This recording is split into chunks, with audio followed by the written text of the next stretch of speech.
करना ना भूलें। तो चलिए वीडियो को स्टार्ट करते हैं। खुद से प्रयास कीजिएगा इन सभी क्वेश्चंस के आंसर देने का 2 से 3 सेकंड के बाद मैं आंसर क्लियर कर दूंगा। आज के इस सेशन में पहला क्वेश्चन, भारतीय रिजर्व बैंक की स्थापना किस अधिनियम के तहत 1934 में की गई थी? बैंकिंग विनियमन अधिनियम 1949, भारतीय रिजर्व बैंक अधिनियम 1934, भारतीय कंपनियां अधिनियम 1913, विनिमय नियंत्रण अधिनियम 1947। तो भारतीय रिजर्व बैंक अधिनियम 1934 के तहत हुई थी। तो पहले क्वेश्चन की अगर मैं बात करूंगी तो ऑप्शन नंबर बी जो है गाइस इस क्वेश्चन का करेक्ट आंसर हो जाएगा। बढ़ते हैं नेक्स्ट क्वेश्चन की ओर। सो गाइस अगला क्वेश्चन है, where is the central office of the Reserve Bank of India currently located? भारतीय रिजर्व बैंक का केंद्रीय कार्यालय वर्तमान में कहां पर स्थित है? कोलकाता, नई दिल्ली, मुंबई या चेन्नई? तो भारतीय रिजर्व बैंक का केंद्रीय कार्यालय वर्तमान में मुंबई में स्थित है।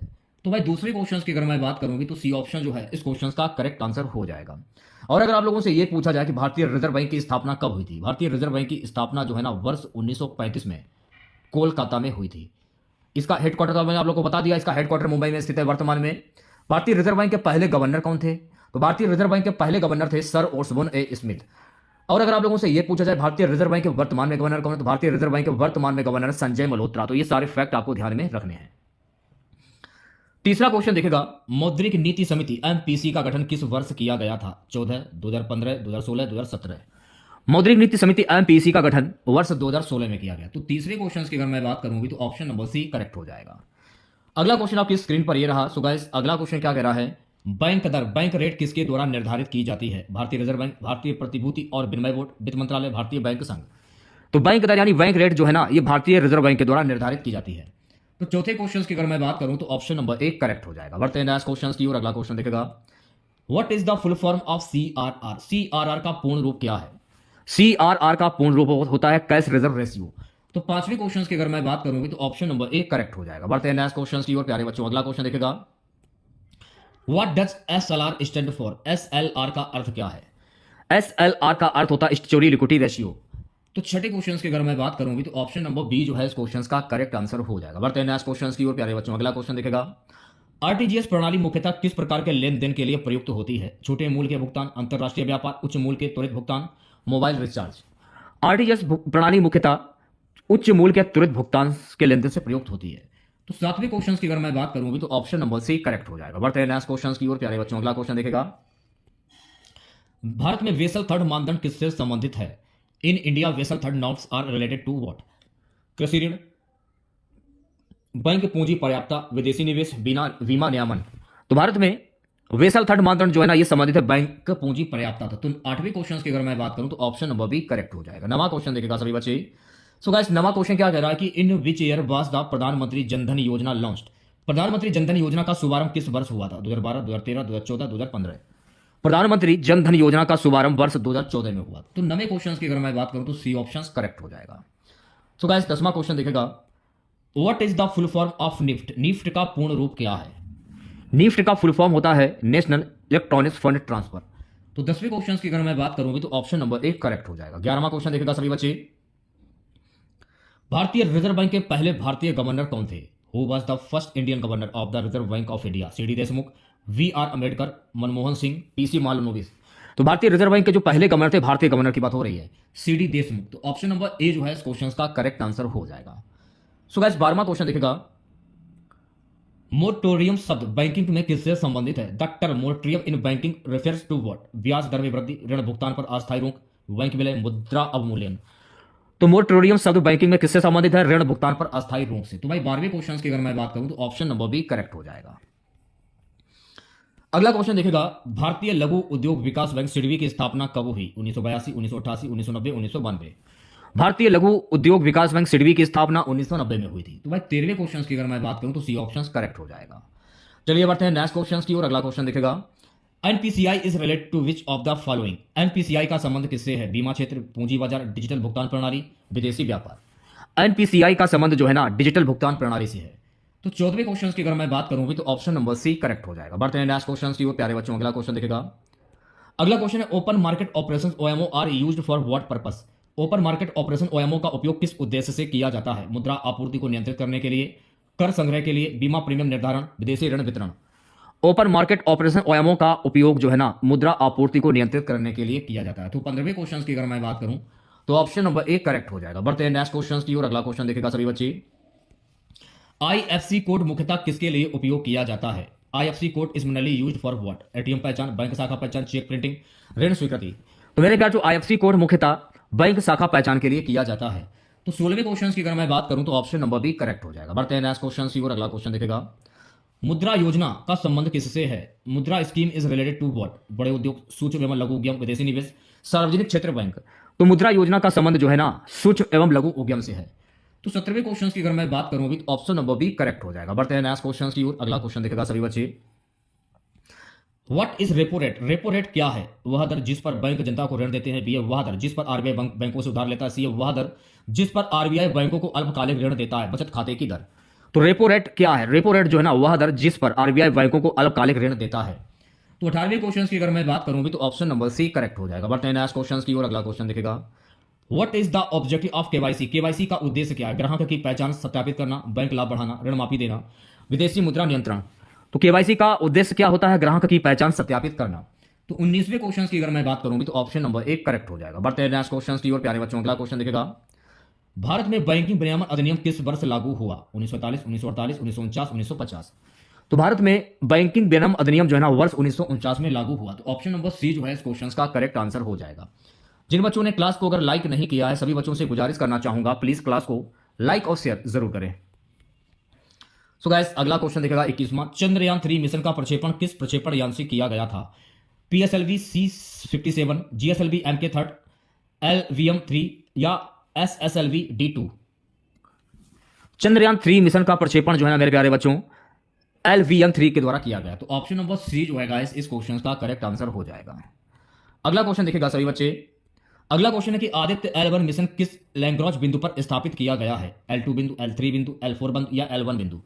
आदित्य L1 मिशन जो है ना मेरे प्यारे बच्चों L1 बिंदु पर स्थापित किया गया था। तो 22वें क्वेश्चन की अगर मैं बात करूंगी ऑप्शन नंबर डी करेक्ट हो जाएगा। बढ़ते हैं नेक्स्ट क्वेश्चन की ओर। अगला क्वेश्चन देखेगा, CRISPR CAS9 तकनीक मुख्यतः किसके लिए प्रयुक्त होती है? जीन संपादन, क्लोनिंग, स्टेम सेल संवर्धन, प्रोटीन संश्लेषण। CRISPR CAS9 तकनीक मुख्यतः जीन संपादन में जो है प्रयुक्त होती है। तो ऑप्शन नंबर ए जो है इस क्वेश्चन का करेक्ट आंसर हो जाएगा। सो गाइस अगला क्वेश्चन देखेगा, ग्रेविटेशनल वेव का प्रथम प्रत्यक्ष अवलोकन किस वेधशाला ने किया? इसरो, नासा, लिंगो या ईएसए। तो ग्रेविटेशनल वेव का प्रथम प्रत्यक्ष अवलोकन लिंगो के द्वारा किया गया। तो ऑप्शन नंबर सी जो है गाइस इस क्वेश्चन का करेक्ट आंसर हो जाएगा। सो गाइस अगला क्वेश्चन देखेगा। अगला क्वेश्चन क्या कह रहा है, ब्लैक होल की वह सीमा जहां से प्रकाश भी वापस नहीं लौट सकता क्या कहलाती है? तो ब्लैक होल की वह सीमा जहां से प्रकाश भी वापस नहीं लौट सकता यह कहलाता है इवेंट होराइजन। तो 25वें क्वेश्चन की अगर मैं बात करूं भी ऑप्शन नंबर बी करेक्ट हो जाएगा। बढ़ते हैं नेक्स्ट क्वेश्चन की और अगला क्वेश्चन देखेगा सभी बच्चे। अगला क्वेश्चन है, ग्राफीन किस तत्व का एलोट्रोप है? सिलिकॉन, कार्बन, जर्मेनियम या बोरान। ग्राफीन किस तत्व का एलोट्रोप है? कार्बन। तो 26वें क्वेश्चन की अगर मैं बात करूं भी ऑप्शन नंबर बी करेक्ट हो जाएगा। बढ़ते हैं नेक्स्ट क्वेश्चन की ओर प्यारे बच्चों। अगला क्वेश्चन देखेगा। अगला क्वेश्चन क्या कह रहा है, भारत का पहला स्वदेशी सुपर कंप्यूटर परम 8000 किस संस्था ने विकसित किया? भाभा परमाणु अनुसंधान के BARC, राष्ट्रीय सूचना विज्ञान के NIC, भारतीय प्रौद्योगिकी संस्थान IIT कानपुर CDEC। तो भारत का पहला स्वदेशी सुपर कंप्यूटर परम 8000 जो है ना भारतीय प्रौद्योगिकी संस्थान कानपुर IIT के द्वारा विकसित किया गया। तो ऑप्शन नंबर सी जो है गाइस इस क्वेश्चन का करेक्ट आंसर हो जाएगा। अगला क्वेश्चन देखेगा, 5G तकनीक में MM वेव किस आवृत्ति श्रेणी को दर्शाता है? 5G तकनीक में MM वेव जो है ना 24 गीगाहर्ट्ज से अधिक GHz को दर्शाता। तो राइट आंसर की अगर मैं बात करूं तो ऑप्शन नंबर सी जो है इस क्वेश्चन का करेक्ट आंसर हो जाएगा। 29वां क्वेश्चन देखेगा सभी बच्चे, हाइड्रोजन ईंधन सेल में ऊर्जा उत्पादन किस प्रक्रिया से होता है? दहन, विद्युत रासायनिक अभिक्रिया, नाभिकीय विखंडन, प्रकाश संश्लेषण। हाइड्रोजन ईंधन सेल में ऊर्जा उत्पादन जो है ना विद्युत रासायनिक अभिक्रिया से होता है। तो 29वें क्वेश्चन की अगर मैं बात करूं भी ऑप्शन नंबर बी करेक्ट हो जाएगा। अगला क्वेश्चन देखेगा सभी बच्चे, DNA फिंगरप्रिंटिंग तकनीक के जनक कौन माने जाते हैं? James Watson, Francis Crick, Alex Jeffrey, Gregor Mendel. DNA fingerprinting तकनीक के जनक कौन माने जाते हैं? एलेक्स फ्रीज। तो ऑप्शन नंबर सी जो है गाइस इस क्वेश्चन का करेक्ट आंसर हो जाएगा। सो गाइस अगला क्वेश्चन है, 1 नैनोमीटर किसके बराबर होता है? 1 नैनोमीटर इज इक्वल टू, तो 1 नैनोमीटर जो है ना 10⁻⁹ मीटर के बराबर होता है। तो राइट आंसर की अगर मैं बात करूं तो ऑप्शन नंबर डी करेक्ट हो जाएगा। अगला क्वेश्चन देखिएगा 32वां। अगला क्वेश्चन है, क्वांटम सुप्रेमेसी किस क्षेत्र से संबंधित है? रोबोटिक्स, क्वांटम कंप्यूटिंग, जैव प्रौद्योगिकी, अंतरिक्ष विज्ञान। तो क्वांटम सुप्रेमेसी किस क्षेत्र से संबंधित है? क्वांटम कंप्यूटिंग से। तो 32वें क्वेश्चन की अगर मैं बात करूंगी तो ऑप्शन नंबर बी करेक्ट हो जाएगा। प्यारे बच्चों नेक्स्ट क्वेश्चन देखेगा। अगला क्वेश्चन क्या कह रहा है? अगला क्वेश्चन ये कह रहा है गाइस कि ब्लू हाइड्रोजन उत्पादन में मुख्य विशेषता क्या है? कोयले से उत्पादन, प्राकृतिक गैस से उत्पादन व कार्बन कैप्चर, केवल सौर ऊर्जा से प्रकाश उत्पादन, जैविक अवशिष्ट से उत्पादन। ब्लू हाइड्रोजन उत्पादन में मुख्य विशेषता क्या है? प्राकृतिक गैस से उत्पादन व कार्बन कैप्चर। तो 33वें क्वेश्चन की अगर मैं बात करूं भी ऑप्शन नंबर बी करेक्ट हो जाएगा। बढ़ते हैं नेक्स्ट क्वेश्चन की ओर। अगला क्वेश्चन देखेगा, मेटावर्स मुख्यतः किस तकनीक पर आधारित है? ब्लॉकचेन व virtual reality, analogue network, web 1.0, केवल क्लाउड स्टोरेज। तो मेटावर्स मुख्यतः जो है ना मेरे प्यारे बच्चों ब्लॉकचेन व वर्चुअल रियलिटी से संबंधित है।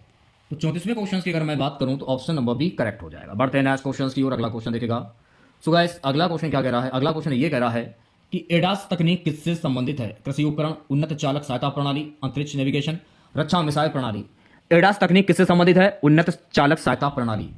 तो 35 क्वेश्चंस की अगर मैं बात करूं तो ऑप्शन नंबर बी करेक्ट हो जाएगा। बढ़ते हैं नेक्स्ट क्वेश्चन की ओर प्यारे बच्चों। अगला क्वेश्चन देखेगा, अगला क्वेश्चन है एमआरएनए वैक्सीन किस सिद्धांत पर कार्य करती है? निष्क्रिय वायरस, कमजोर जीवित वायरस, आनुवांशिक निर्देश द्वारा प्रतिरक्षा प्रतिक्रिया उत्पन्न करना, एंटीबॉडी प्रत्यक्ष इंजेक्शन।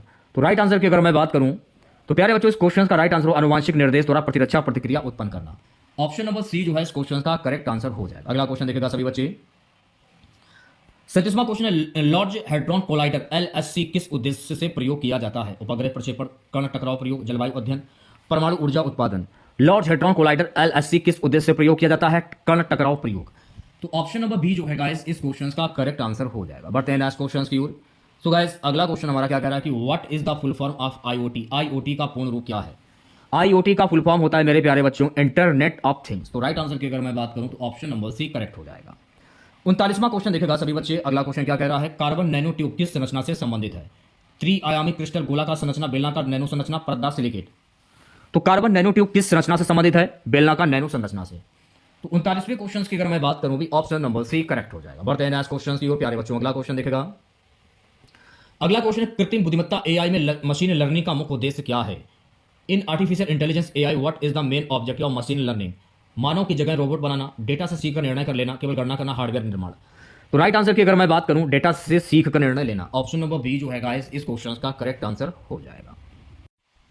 नेक्स्ट क्वेश्चन देखेगा, अग्नि 5 ballistic missile is which type of missile? अग्नि 5 बैलिस्टिक मिसाइल किस प्रकार की मिसाइल है? अल्प दूरी बैलिस्टिक मिसाइल, मध्यम दूरी बैलिस्टिक मिसाइल, अंतर महाद्वीपीय बैलिस्टिक मिसाइल, वायु से वायु मिसाइल। तो अग्नि 5 बैलिस्टिक मिसाइल जो है ना अंतर महाद्वीपीय बैलिस्टिक मिसाइल है। तो 41वें क्वेश्चन की अगर मैं बात करूंगी तो ऑप्शन नंबर सी करेक्ट हो जाएगा। प्यारे बच्चों नेक्स्ट क्वेश्चन देखेगा, अगला क्वेश्चन है Pinaka multi barrel rocket launcher प्रणाली किसके द्वारा विकसित की गई है? डीआरडीओ, इसरो, एचएएल या बीईएल। तो Pinaka multi barrel rocket launcher प्रणाली जो है ना डीआरडीओ के द्वारा विकसित की गई। तो 42वें क्वेश्चन की अगर मैं बात करूं तो ऑप्शन नंबर ए करेक्ट हो जाएगा। सो गाइस नेक्स्ट क्वेश्चन देखेगा, अगला क्वेश्चन क्या कह रहा है? आईएनएस अरिहंत किस श्रेणी की पनडुब्बी है? डीजल इलेक्ट्रिक अटैक पनडुब्बी, परमाणु ऊर्जा चलित बैलिस्टिक मिसाइल पनडुब्बी, गाइडेड मिसाइल विध्वंसक, उभयचर आक्रमण पोत। आईएनएस अरिहंत किस श्रेणी की पनडुब्बी है? परमाणु ऊर्जा चालित बैलिस्टिक मिसाइल पनडुब्बी। तो ऑप्शन नंबर बी जो है गाइस इस क्वेश्चन का करेक्ट आंसर हो जाएगा। सो गाइस नेक्स्ट क्वेश्चन देखेगा, ब्रह्मोस मिसाइल का संयुक्त विकास किन देशों के द्वारा किया गया? Bharat America, Bharat France, Bharat Israel, Bharat Russia. तो ब्रह्मोस मिसाइल का संयुक्त विकास जो है ना भारत और रूस के द्वारा किया गया। तो ऑप्शन नंबर डी जो है गाइस इस क्वेश्चन का करेक्ट आंसर हो जाएगा। राफेल लड़ाकू विमान भारत ने किस देश में से खरीदा है? रूस, अमेरिका, फ्रांस या स्वीडन। राफेल लड़ाकू विमान जो है ना भारत ने फ्रांस से खरीदा है। ऑप्शन नंबर सी जो है गाइस इस क्वेश्चन का करेक्ट आंसर हो जाएगा। 46वां क्वेश्चन देखेगा सभी बच्चे, थल सेना दिवस भारत में कब मनाया जाता है? 15 जनवरी, 26 जनवरी, 8 अक्टूबर या 4 दिसंबर। तो थल सेना दिवस भारत में 15 जनवरी को मनाया जाता है। तो ऑप्शन नंबर ए जो है गाइस इस क्वेश्चन का करेक्ट आंसर हो जाएगा। सो गाइस अगला क्वेश्चन देखेगा, chief of defence staff CDS पद की स्थापना किस वर्ष की गई थी? 16, 17, 18 या 19। तो chief of defence staff CDS पद की स्थापना वर्ष 2019 में की गई। तो ऑप्शन नंबर डी जो है इस क्वेश्चन का करेक्ट आंसर हो जाएगा। अगला क्वेश्चन है गाइस कि सौर मिसाइल किस प्रकार की मिसाइल है? सतह से वायु मिसाइल, पनडुब्बी से प्रक्षेपित बैलिस्टिक मिसाइल, भूमि से भूमि हाइपरसोनिक क्रूज मिसाइल, सामरिक सतह से सतह बैलिस्टिक मिसाइल।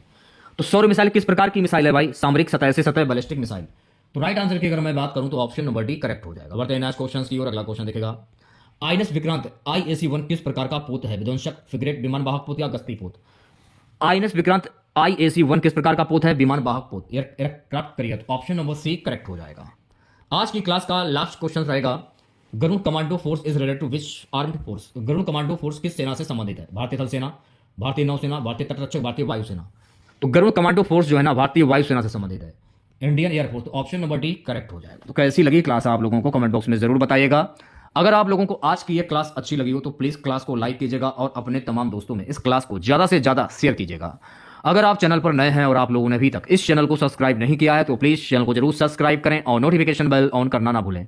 मिलते हैं नेक्स्ट वीडियो के साथ। जय हिंद, जय भारत।